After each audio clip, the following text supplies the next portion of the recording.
India is the world's fastest-growing flying population. Millions of people are taking to the skies every month. But here's the twist. The airlines that fly them, they keep going bankrupt.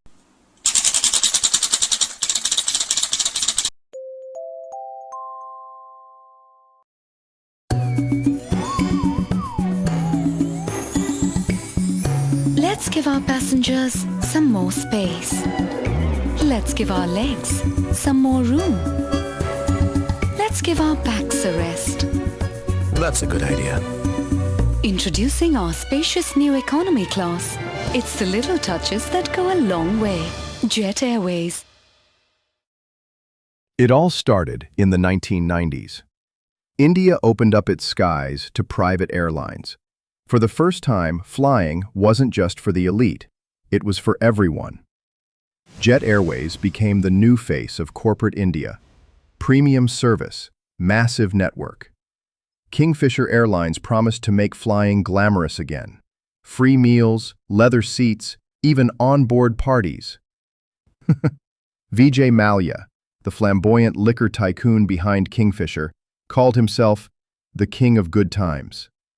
He wanted his airline to feel like a flying five-star hotel. And then came the budget revolution. Indigo, SpiceJet, Go Air, all racing to sell tickets at prices so low you couldn't say no. But under all the glamour and low fares was a brutal reality. Running an airline in India is ridiculously expensive. Aviation fuel makes up nearly half the costs. And India taxes it higher than most countries. Add airport fees, parking charges, and the rupee constantly losing value against the dollar, it's a perfect storm. And then there's the price war. When every airline is desperate to fill seats, they slash fares so low they barely cover costs. Full flights, empty profits. Indigo, the biggest airline in India, sells over half the tickets in the country. But its profit margins hover around just 3 to 5%. And so the graveyard kept growing. Kingfisher shut down in 2012, leaving behind billions in unpaid loans and salaries. Jet Airways, once India's biggest private airline, collapsed in 2019. And in 2023, Go First suddenly stopped flying, blaming engine suppliers while its passengers were stuck at airports overnight. Vijay Mallya fled India with allegations of fraud and unpaid loans chasing him. Kingfisher's creditors are still recovering scraps. Jet Airways' revival has been delayed for years, planes parked, staff scattered. And here's the irony. These airlines spent millions on branding, slick logos, designer uniforms, luxury lounges, all meant to signal success. But you can't paint over bad economics. A shiny logo doesn't fix unpaid fuel bills or mountains of debt.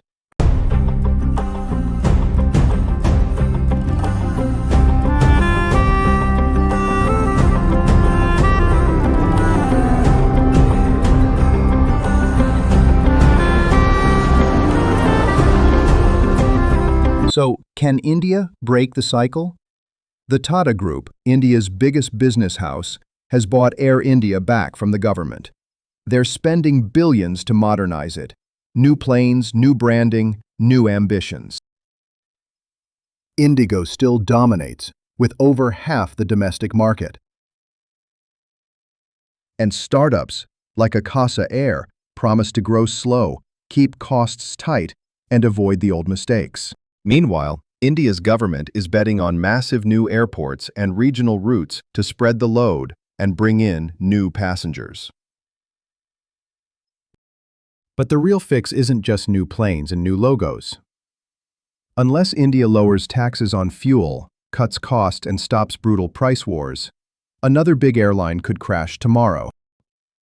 India has the passengers, the dream is alive, but unless the system changes, those dreams will keep crashing back to earth.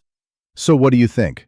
Will India's airlines finally stay in the air or keep landing in the graveyard? Drop your stories in the comments if you've flown with any of these airlines, and don't forget to subscribe for more deep dives like this one. Click here to subscribe, and here to watch our last video on the history of Indian stamps.